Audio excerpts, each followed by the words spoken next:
to Mindcrime Liberty Show with me, Swindon Dobson, and him, Tim Patton. Today we're joined by Keith Preston to discuss, is war popular? Tim. Well, I guess you have two titles. Does boredom cause war, or is bourgeois peace boring? You can also call it that. There's a great article I had to read for my political science classes, what I have sort of love-hate relationship with. And this one quotes Heidegger quite a bit. And Keith, of course, wrote a book, Thinkers Against Modernity, which I like a lot. And although Heidegger isn't in the book, I would clearly say he's related to some of the thinkers mentioned there. And one of the things the article discusses is that war might be popular in modern bourgeois society, say since the 1800s or so, because it's popular. And it's popular because otherwise life is somewhat boring. Mass boredom is a fairly modern phenomena. In the ancients you had the elites being bored, but for the general, the kind of like boredom that we experience, that's sort of a largely modern phenomenon that starts like the 1800s. It really gets accelerated in the 1900s. There are arguments which made that like elites are insulated, so they like wars because they can treat their people. They don't really have the effects. Although I don't think this is entirely true. For one thing, older elites, plenty of them had military service frontline. Now again, there's plenty that didn't, of course. But people like Douglas MacArthur had frontline service. Now whether or not like Mad Dog Mattis or these people had frontline service, they didn't really. But plenty of elites had frontline service in World War I, World War II. Now, one problem elites have is like the elites in Russia, post-Soviet Russia, German elites, Japanese elites, you can get eliminated. So in that sense, they have more skin in the game than the grunts on the ground. But the grunts on the ground are, I think, another interesting fact is, for example, in both World War wars, you had age limits in the UK and Britain, UK and the United States, and you had plenty of people who went under it, lied about their age to get in the war, which suggests it's fairly popular, or suggests that they want to do it. And that's another thing the article talked about. Like in the lead up to World War I, you had all these novels about wars being, gallant military service. And today, of course, you have plenty of military films. Now, I know there's a sort of Alex Jones argument, which is probably true, that the CIA funds Hollywood to make war service popular. So there's always structural ways to argue this. There's always structural ways to argue yourselves out of this and say that's the real reason. But I don't think that's entirely the case. I mean, you get Napoleonic veterans. There's some interviews and photographs made of them. They seem basically happy with their time in the Grand Armée. Emilia Durkheim has a seemingly counterintuitive argument that suicides go down. John Gray makes a similar point in this Moralization Commission that plenty of people somewhat enjoy it. American Civil War veterans seem to enjoy it. Now, there's a TED Talk, funny enough, which says that soldiers in, I think, the worst part of Afghanistan fighting enjoyed it too. Now, he sort of reads, I would say, some Enlightenment ideas, and that they sort of enjoyed the brotherhood. They thought that, but they did say that he thought that modern society was alienated, so they sort of liked the sort of common goal of everyone fighting for one thing here. And that's actually mirrors what everyone's favorite mustache man, Mr. Adolf, he had frontline service. He thought it was his time of his life. He actually disliked the 1920s. So my question for you, Keith, is war popular for your average? We'll start with the non-elites here. For your average Austrian or North Carolina loser, so to speak, which is what the word North Carolina loser is, what the political science article describes. One soldier described himself. Is war popular for those people? Because you do get the service of them more or less voluntarily signing up for it. Keith, what do you make of this? Thanks for being on. Yeah, it's an interesting question, and I think war often is popular for a lot of reasons. Number one, I think that people tend to be inherently tribal. Most people, there are exceptions, but most people tend to identify with some kind of tribe, whether it's a nation, culture, religion, race, something else, political affiliation. And I think one of the things that people like about tribalism is that they like to have enemies. There's just something that is endemic to the human psychological wiring that there's a lot of people who thrive on having enemies. People like to fight. As to why that is, who knows? I think it probably is rooted in evolutionary biology. For the species, for the human species to survive and evolve over time, it had to develop a survival instinct, and it had to have a sense of outgroup enmity with things that threatened the survival of the species. So I think we'd have to look to evolutionary psychologists probably to understand why this is. But it does seem that people do like to be affiliated with some kind of tribe. They do like to have enemies of their tribe to fight with, for whatever reason. One of the things about modern societies that we lack is that we don't really have the sense of tribalism that you find in more traditional societies. If you look at pre-modern societies, most people identified heavily with some kind of collective, usually their extended family, their clan, their tribe, their sense of place, their religion, whatever monarch they were ruled by or whatever.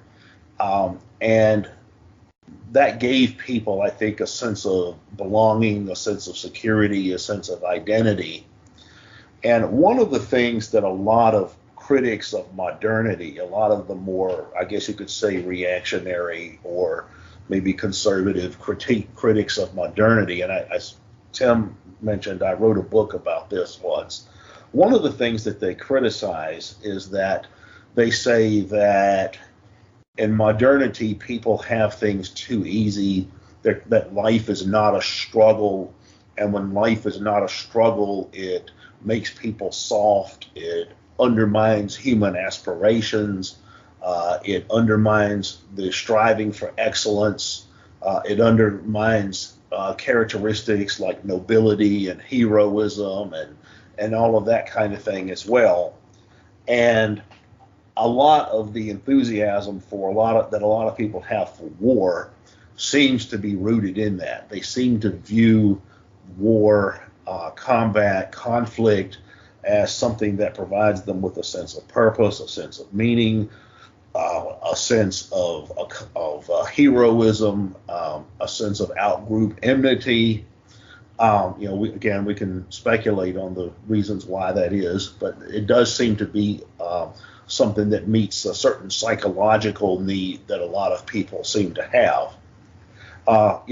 Having lived my entire life where I've always been opposed to war and aggressive warfare and things like that, one thing that I've always been personally dismayed by is that whenever there's a war, although it's getting to be less like that now, but whenever there's a war, opinion polls show that public sympathy for war shoots up to 85% or something like that. I think that there's just something about people that people just like to fight. I'll particularly when combativeness is framed as part of some kind of moral narrative, as some kind of Manichaean dualism. For instance, I remember when the first Gulf War happened back in 1991. Opinion polls showed here in the United States that something like 85% of Americans were in favor of it, or at least when the war started. Before that, it had only been about 50%. Then when the fighting actually started, it shot up to about 85%. I guess everybody got excited by the actual fighting. But, and I think that one of the reasons for that is that it was framed as this moral narrative where Saddam Hussein is like this bad guy, and he did this bad thing by attacking Kuwait. Of course, there was never any effort whatsoever by most people to understand the backstory to that or the context of what that, in terms of why that happened. But people just like to frame it in terms of this, good versus evil narrative. And what it reminded me of at the time was when I was a kid in the 70s, I was a big fan of professional wrestling, and this was back during the kayfabe era, where the promoters of professional wrestling really tried to make you believe it. Nowadays, they more or less let you know that it's just a show. But back in those days, they tried to sell it as a real sport. but they would frame it as this good versus evil contest. You'd have the face character, the good guy, and the heel character, the bad guy, and people really got absorbed in that. I used to go to live professional wrestling matches as a 12-year-old or whatever, and you would see fans that would try to crawl in the ring to fight the bad guy and things like that. I mean, that's how absorbed people would get in this stuff. And I think war functions like that on a more sophisticated level and on a more serious level, obviously. It's just something about this kind of combativeness and tribalism fused together with some sort of Manichaean contest of perceived good and perceived evil that just it provides people with a certain psychological gratification that for whatever reason they have an inclination for. Well, that explains that. That's very interesting here. As far as the wrestling comments, one of the things I think you have the wrestlers, they used to sort of self-conscious do this. You'll have like characters you have like Russian characters, and they'll be going up against Hulk Hogan's. I think is a real American. I think it was the things, and he faced this sort of Russian bad guy. So the wrestling point I think is very much pertinent there. Speaking of that, the mainstream media seems to love wars in general. And this is not, I don't think it's a new thing. I remember did some research about World War I, and the British papers, my university had a library of them, and they loved covering every, they had the casualties, how many German, so they had the body counts and things like that. But when Trump bombed the Syrian airfield, I think one CNN host said he's now my president or something like that. I forget the exact line. What do you think explains that? What do you think explains the media? I don't think this is a new phenomenon. I think this is a phenomenon that's been going at least 100 years. What explains them? Maybe not the sort of tertiary media like the Max Blumenthal's, Ron Paul's, maybe not the tertiary ones, but the central ones. They seem to, in general, like it. What explains that? Is it because they're sell papers? Is it sort of simple explanation, or do they get to sell a good narrative? People like a story with a good enemy. What do you think explains the media's love affair with conflict here? I noticed with the Ukraine. I mean, they were sort of almost like it's almost gleefulness when they were, about the NATO no-fly zone and things like that. Keith? Well, first of all, we have to consider that the media is part of the ruling class apparatus.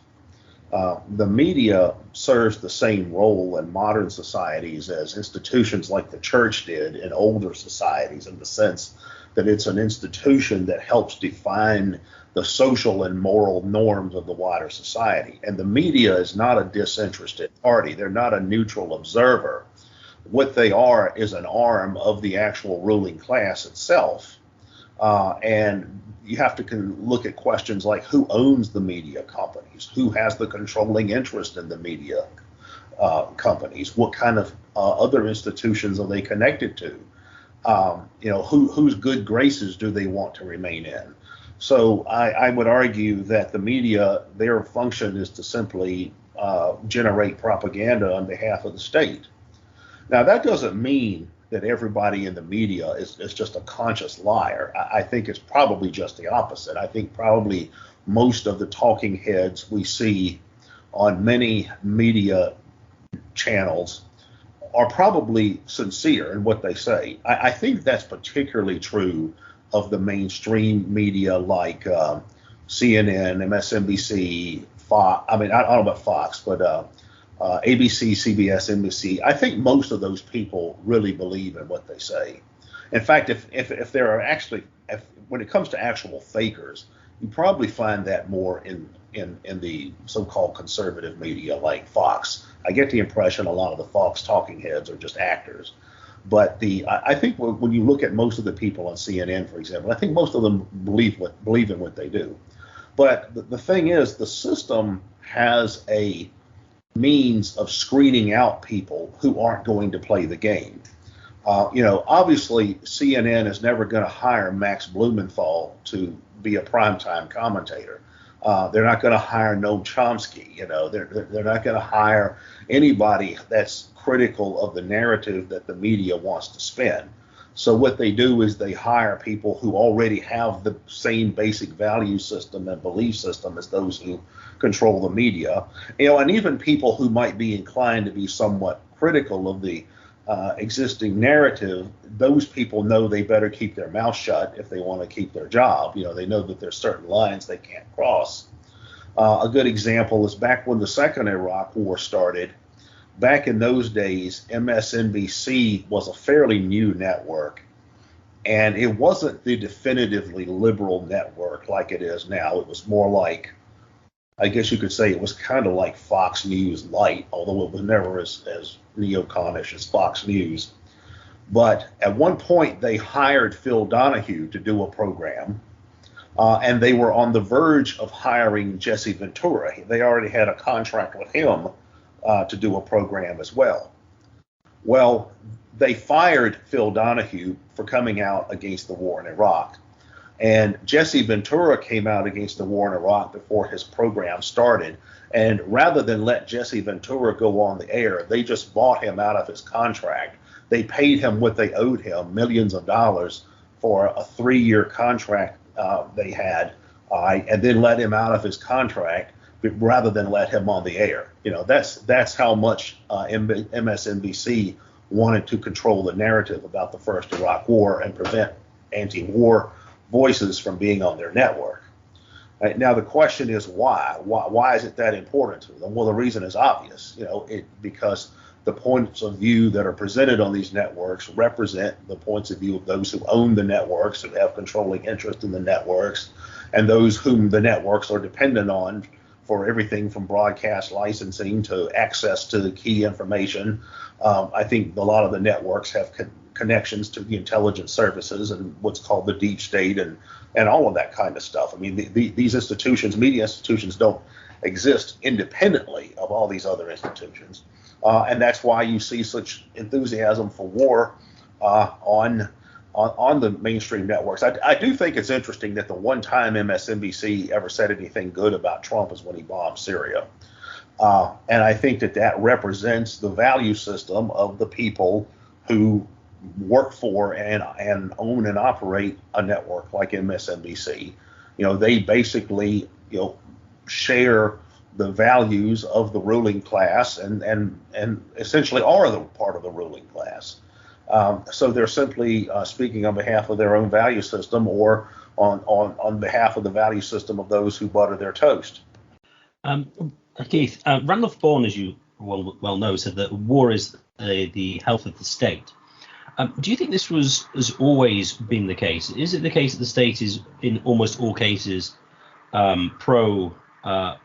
I'm thinking back very early, well, not very early, but early, when the aristocratic elites were historically engaged in war, and back in the Middle Ages, you had kings fighting on battlefields. Obviously, today, though, you don't get any politicians or any major deep state operatives, particularly, who seem to be on the front line as such. Do you think that war is then sort of more popular now with elites than it has been historically? And either way, why is it the case that war is the health of the state? Well, I don't know that war is more popular now among elites than it ever was. I mean, if we go back and look at history, we see that, much of history is the history of war. War is one of the definitive characteristics of history. It's one of the forces that shapes history. I don't know of any inherent reason to think elites in past times would have been more opposed to war than they are now. As far as the reason why war is the health of the state, I think that's obvious. It's a power grab by the state. I mean, why do states go to war? They want to gain more territory. They want to put an end to rival states. It's an excuse for states to increase power over their subject populations, levy taxes, ration goods and services, impose military conscription, impose censorship. All of these kinds of things happen during war. And that strengthens the state, and it strengthens the power and domination of those who control the state. So I don't know why anyone in the state would really have a disincentive to engage in war. Now maybe if you're in a weak state where you're going to get defeated or something like that. Like I don't really see the Monaco saying they're going to want to go to war with the United States because they know they be slaughtered. But to the degree that you have a state that is powerful enough that it can be a competitor with other states, I think that war is the health of the state for all of the reasons I just mentioned. One thing that's interesting too is that if we look at the history of the welfare state, we see that the welfare state tends to grow in direct parallel with the warfare state. If we look at American history, we see that the times in which the welfare state expanded to a greater degree or at a more rapid pace, it was usually during wartime or around wartime. For instance, during the Progressive era, we had a significant expansion of the welfare state. This was around the turn of the century, beginning of the 20th century. And then we also had the Spanish-American War, the Philippine War, and then World War I. And then we had the New Deal and World War II within a decade of each other. We had the Fair Deal of Harry Truman going on during the Korean War. We had the Great Society going on during the War in Vietnam. And then during the War on Terrorism and wars in Iraq and Afghanistan, we had the expansion of the public health care through Medicare Part D and then through Obamacare and things like that. And it just seems that there's a direct correlation between the expansion of the welfare state and the expansion of the warfare state. And I think that all of that serves the same purpose. And all of that it's a means of empowering the state, and it's also a means of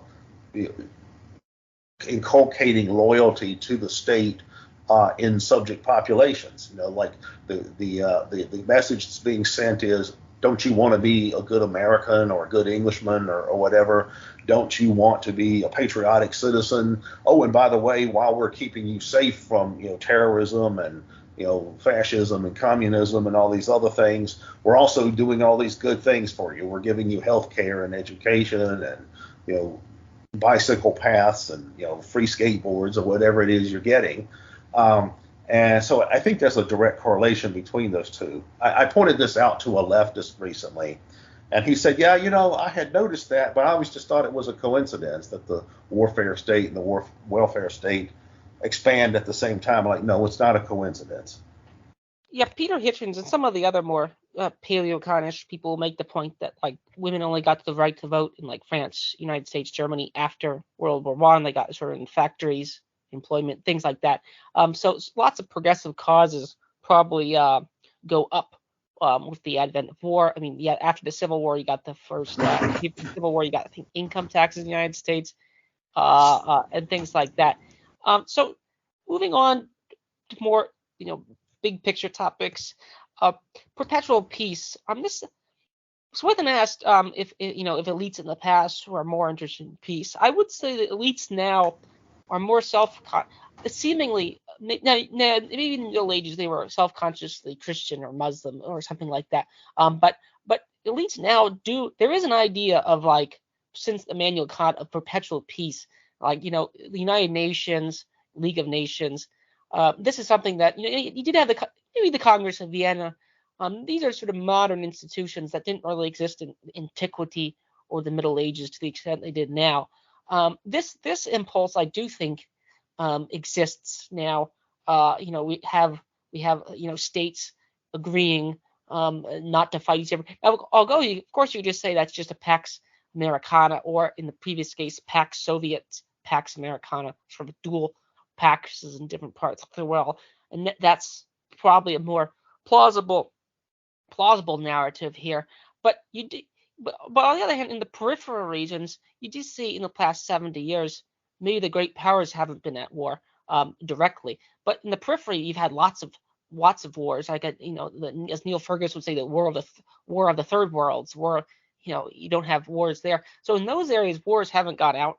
If anything, they may have increased. Now you could always say they're interventionists, the first of the offshore, in the same way factories get offshore.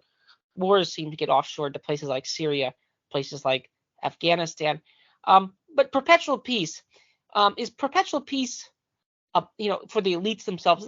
Would you say that's a modern idea here? And what are the implications here? Like let's say if there is no more war in Syria, if there is no more, I can sort of imagine that. Do you think that's plausible here? Do you think there's a sort of demand? You think there's a demand, a popular demand for wars? You sort of opened up saying that's, people, states like enemies, groups of people like enemies. Seems like there is a popular demand for war. And this is one of the ways in which I think, the sort of Wilsonian dream, which I think the Marxists, in a backhanded way, at least buy into it, because I remember reading a Leninist saying that, like,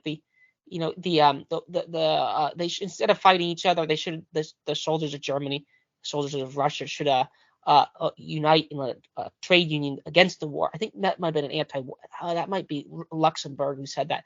I forget exactly who said that.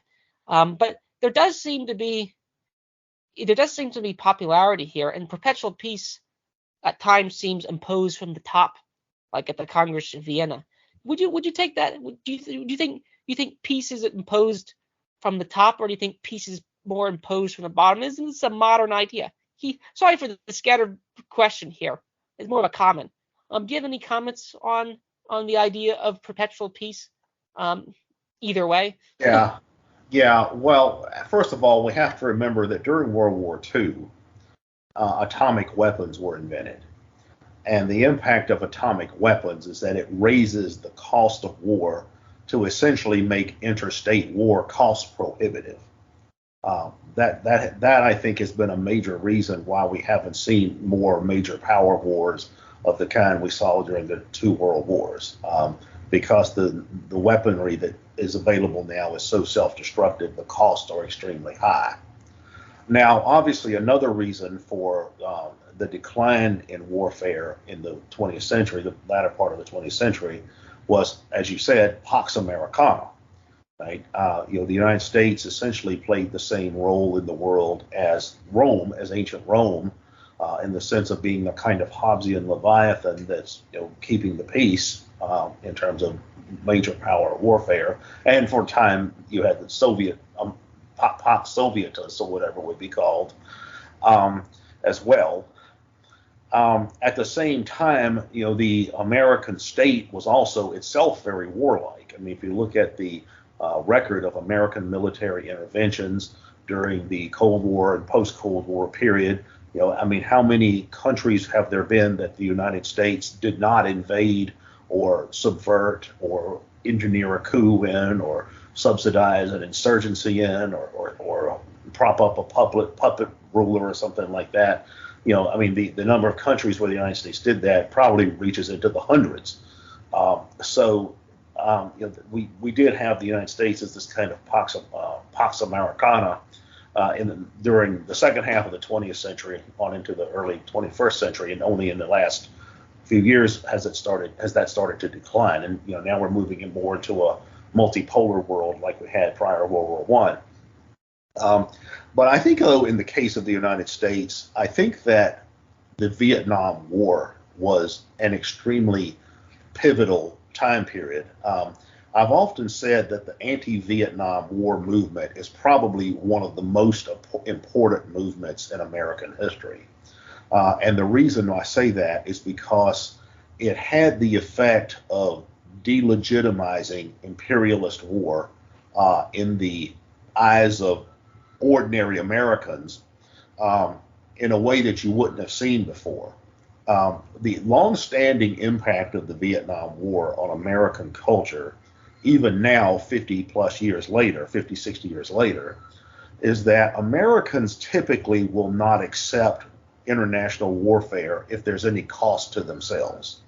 Nowadays the draft is politically impossible. There's very limited support for the draft. The draft hasn't existed since Vietnam. Americans would never stand for any special war taxes or war rationing and the things that were commonplace, say, during World War I or World War II. And Americans will not accept casualties on their own side. I remember when Iraq and Afghanistan were going on, once the casualty level got to be about 1,000 Americans were saying, oh no, this has gone too far, this is a quagmire, maybe this is a bad idea. I mean, 1,000 casualties was nothing, I mean, the United States had something like 400,000 deaths in World War II, and that was nothing compared to most of the other participants in World War II. And to add that, the U.S. population is double what it was in World War II. So as a percentage, that's even higher. Yeah, and I think the reason for that is that part of it, I think, ironically had to do with the role of the media in the Vietnam War. I mean, I was a little kid during the Vietnam War, and I remember sitting at the dinner table with my parents watching the Vietnam War on TV. And I think people got to see for the first time what war was really like. And I think that had the effect of turning a lot of people against it. In fact, that's one reason now why the Pentagon has so many restrictions on access of the media to combat zones and things like that, because they know the effect that it has on public opinion.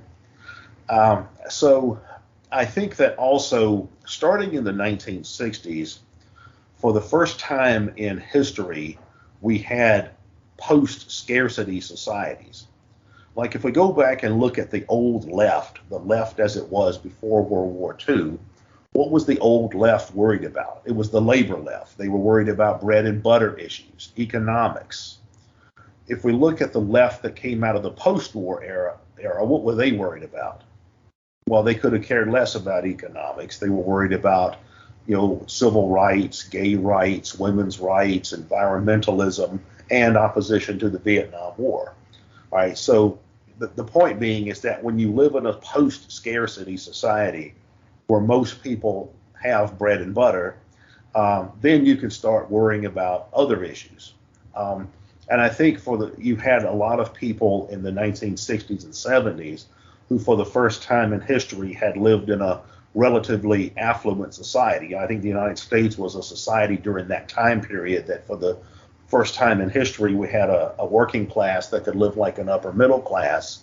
And when people start living comfortably, they start thinking about other things. They start thinking, well, why should we go to war and fight on behalf of the state?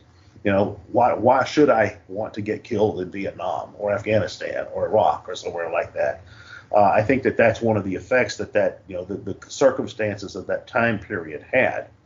But I do think, though, that that doesn't do away with the human psychological proclivity for tribalism, for outgroup enmity, for the appeal that Manichaean moral narratives have. And I think the way that the ruling class has responded to that is they have more or less tried to make war into a video game. I noticed that during the first Gulf War back in the early 90s, they would show the footage of the missile attacks on CNN, and they would just sort of framed it like it was a video game or something like that.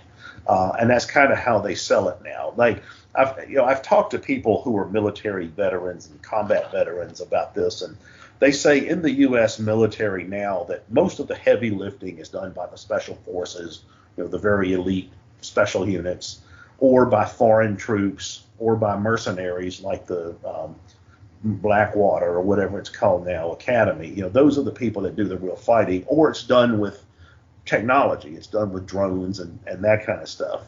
Whereas, like a friend of mine who's a veteran told me, he said most of the military is just a combination of welfare, affirmative action, and make work, a jobs program rolled into one. Meaning most people in the military are not actual soldiers. They're just workers, basically, laborers. And that seems to be how the ruling class has responded to some of these changes in culture, in the sense that they've just sort of reinvented war as a video game and framed it as kind of a cartoon in terms of how it's sold to the public. Keith, do you think that the media was trying to be pro-war in the 1970s and 60s with Vietnam and failed? Or was there actually a sort of relatively mainstream opposition to to the war? And if so, why was that the case rather than supporting wars such as Korea, World War II, Gulf War, etc.? What might account for that difference, if that difference exists? Yeah, that's really interesting because you did have anti-war movements during certainly the First World War, leading up to World War II, during Korea somewhat, but you never had the kind of explosive anti-war movement during that time period that you had during the 1960s with Vietnam. And I think that there were a lot of things that contributed to that. One of them was the changes in the wider in American society that you had at the time, where for the first time you had an affluent, relatively affluent society, and people had time to start thinking about other things.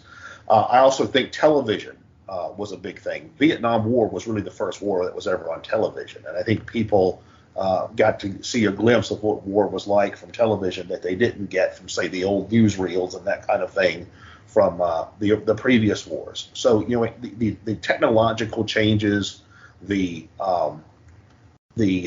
economic development that came in the post-war era, I think fed into anti-war sentiment. As far as the media, the right-wing war hawks will always say the media is biased against them. I've been hearing that my entire life. And I suppose if you're as pro-war as they are, maybe that's the case. But it's not true that the media was anti-war per se. As far as I know, during the Vietnam War, the media, the U.S. media at least, was not any more anti-war than they are now. I think it was more of a combination of circumstances where, first of all, when the Vietnam War started, it was popular like any other war. After the Gulf of Tonkin incident, there was a war vote taken. The Gulf of Tonkin resolution was taken in Congress. In all of Congress, 535 people, there were 2 people that voted against it. There was one senator from Oregon and one from Alaska that voted against it. Just like when after September 11th, when the war vote was taken, there was one person, Barbara Lee, a congresswoman from Oakland, voted against it. And then it was like that during World War I and World War II. In both of those wars, the one person in Congress that voted against it was Jeanette Rankin, and she was the first woman to ever be elected to Congress. But so it was the same kind of situation with Vietnam. But I think that what happened with Vietnam is that it became a losing war. I think the United States got involved in that war, and within a couple of years, it was obvious that the war was not going too well, and there were a lot of casualties. About 250 Americans were killed every week, which is a lot compared to the more recent wars. It's not as many as as World War II and the First World War, but it was still a lot of people getting killed. So you had a lot of people that looked at it like, hey, what's this about? Is this really worth doing? And I think that fueled the anti-war movement. Now, one thing about the anti-war movement of the 60s is that because the Americans were fighting the North Vietnamese and the Viet Cong, you had a lot of pro-communism sympathies among the anti-war movement. Like the early anti-war movement, as far as the Vietnam War, was led basically by a coalition of peace churches, like the Quakers and Mennonites and people like that, and the Communist Party and the other leftist Marxist-leaning groups who sympathized with the Vietnamese. With the North Vietnamese and the Viet Cong. Right. So, and I think that was true of a lot of the anti-war movement of the Cold War period anyway. It was more pro-communism than anti-war. It may have had a positive effect from my viewpoint, but that's still where it was coming from.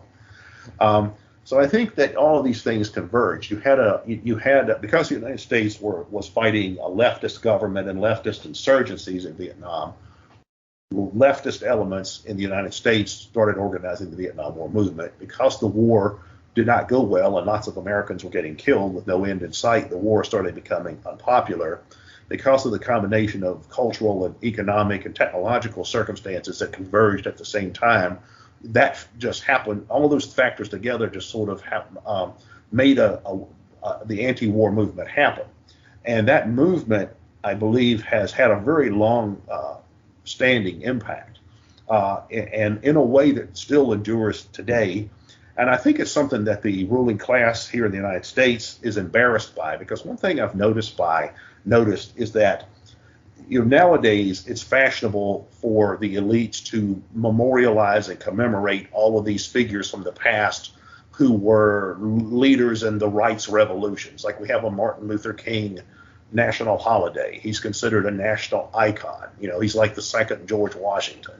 And then we have, champions of women's rights, Gloria Steinem or Betty Friedan or people like that, or gay rights leaders, Harvey Milk, the Stonewall Rebellion. All of these things are, either de jure or de facto national holidays or national icons. But we don't really have anything like that for the anti-Vietnam War movement. We don't really have statues of, say, Abby Hoffman or Tom Hayden or David Dellinger or Dr. Benjamin Spock or any of the other people who were leading figures in the anti-war movement. In fact, even when you see stuff like that in pop culture, like I know several movies have been made about the Chicago conspiracy trial, and the way that they present all that is historically inaccurate. They water it down to make it look like the Chicago 7 defendants were really just, if they were here today, they would just be good MSNBC liberals. They would just be good Democrats. In reality, they were rioting against the Democratic Party and trying to overthrow a government led by the Democratic Party. So I think that the ruling class views all of that as being somewhat embarrassing, and I think that the ruling class strategy for selling war dramatically changed after that. Do you think, moving on to a highly, highly, highly unlikely direct military confrontation with Russia, how popular would you think such a war would be? Do you think the legacy of Vietnam would make it a more difficult sell, especially if there was lots of troop losses? Or do you think this is nice and easy to sell as a progressive war against the reactionary Russians and sort of play it off as a knockoff version of World War II? Well, yeah, that's a good question. One thing that I am concerned about is that the legacy of the Vietnam War is such that it was now so long ago that younger people don't remember it. And I increasingly among younger people, particularly more left-leaning younger people, you see the lack of enthusiasm for anti-war sentiment that you once saw. For instance, with this Ukraine thing, I know Caleb Maupin, the Marxist commentator, he talks about how in this YouTube phenomena called BreadTube, which is basically all of these leftist YouTube channels, Vaush and Thought Slime and ContraPoints and Destiny, all of these figures are very, very weak on war. They basically have pro-war or at least not anti-war views when it comes to things like Ukraine. And I know recently in Congress, we had two important votes taken where one of them was about whether or not to send $40 billion to Ukraine. Not a single Democrat voted against that. There were 57 Republicans in the House, and I think 11 in the Senate that voted against that, but not a single Democrat in the House or Senate voted against that. We also had a vote taken about whether to admit Finland and Sweden to NATO. Once again, not a single Democrat in the House or Senate voted against that. I think something like 18 people in the House on the Republican side and one Republican senator voted against that, and then Rand Paul voted present, I believe. So what that shows is that anti-war sentiment on the left nowadays is not significant enough that a single Democrat saw the need to take the anti-war point of view seriously when they were considering these votes. I think that if there was going to be a direct military confrontation between the West and Russia, I think you'd find a lot of people in the West, particularly a lot of younger people, even a lot of people who fancy themselves as progressive or left-wing or something like that. A lot of them would see this as some, just war against fascism, because that's how the narrative is being framed nowadays on the left. Russia is promoted as the epicenter of world fascism that funds fascist movements and organizations and individuals all around the world, and they're conspiring to install fascist regimes in other countries, including the United States with Donald Trump. And they fund fascist media propaganda outlets like RT or whatever. And Russia is the center of the epicenter of world fascism because they don't have gay marriage, and the Russians are too religious and too white and too conservative and all of these kinds of things. Which interestingly, you have a lot of these alt-right people who perceive Russia the same way, and they like the Russians because of it. I think both of those are really misguided points of view, but yeah, I think initially it would be easy to sell a confrontation with Russia to substantial sectors of the U.S. population. Now, obviously, a military engagement between Russia and the United States, or Russia and the West generally, would not go well. It would be a disaster. It would be a tragedy. And I think if that were to happen, it's quite likely people would start turning against it, PDQ. But I do think initially it would be easy to sell. I mean, I can very easily see some of these YouTube characters like Vaush saying, it is your duty as a leftist to fight Russian imperialism, and then of course that's the line that you would see MSNBC and CNN and some of these networks pushing as well to the general public. In fact, if anything, if I think the people who would be more disinclined to something like that might actually be older people. You might actually find more older people who remember some of the past wars who might have a more immediately negative view of that. I'm not sure about that. I'd like to see some research done on that. Yeah, but I do think that's something I'd be concerned about. And also the same with China. In the media today, China is being promoted as another Nazi-like regime. I mean, in fact, I even hear a lot of people on the left refer to the Chinese as Nazis, and they talk about how the Chinese are running concentration camps, implying that, say, the Uyghurs or some of these other groups in China are like the Jews of Germany. That's the way China's anti-China sentiment is being promoted in some camps. And so I think if there's we see this multipolarity that's developing now, where we see great powers emerging. We have America, we have China, we have Russia, and then Europe is becoming somewhat more assertive. And then, of course, we've got regional powers. We've got Saudi Arabia, Turkey, Iran. South America seems to be going its own way in some ways. At the same time, we're also starting to see a similar East-West alliance system, similar to the Cold War, where the BRICS and the resistance axis and the global South have sort of formed an implicit alliance, and then the Europe and North America and the Pacific Rim are the other side. And so it's being framed as sort of a new Cold War as well. But I think, though, that you would have a lot of people in the West that they would view a confrontation between, say, East and West today, between America and Russia and China, not so much as a repeat of the Cold War. They view it more like World War II. They think it's like the war of democracy against fascism, or at least it would certainly be sold that way. So yeah, that's something to be concerned about.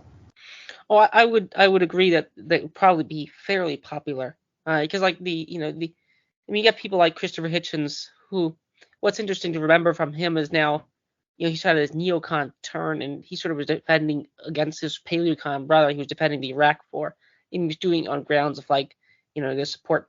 I forget it's Iraq or Afghanistan, the one they actually debated, but you could basically lump them together. He's defending on women's rights and things like that. So I do think there's an impulse on progressive causes, and considering the history you brought up, is it a coincidence? No, it wasn't a coincidence.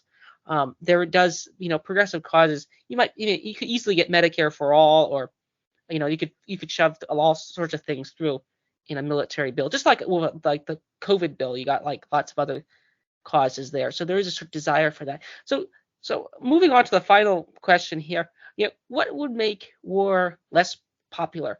Very few people want to get their house or a hospital be in a hospital that gets bombed by an American, or for that matter, Russian, Soviet, Japanese, if I do have one criticism of, and this sort of shows up, some of the anti-war people will say, well, Max Blumenthal sometimes gets accused of this. It's like, would you want the Chinese or the Japanese enforcing the Pacific Ocean?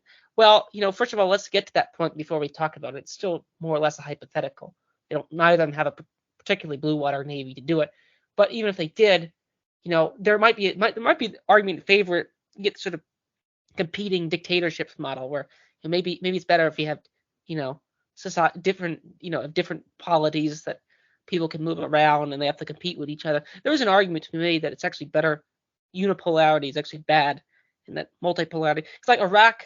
One of the reasons I think the United States could invade Iraq was that they used to be under the Soviet umbrella, and now that they're no longer under the Soviet umbrella since the Soviet Union collapsed, they don't have as much strength there. So there is a sort of that sort of goes into the tubes, and even the American buildup with Japan.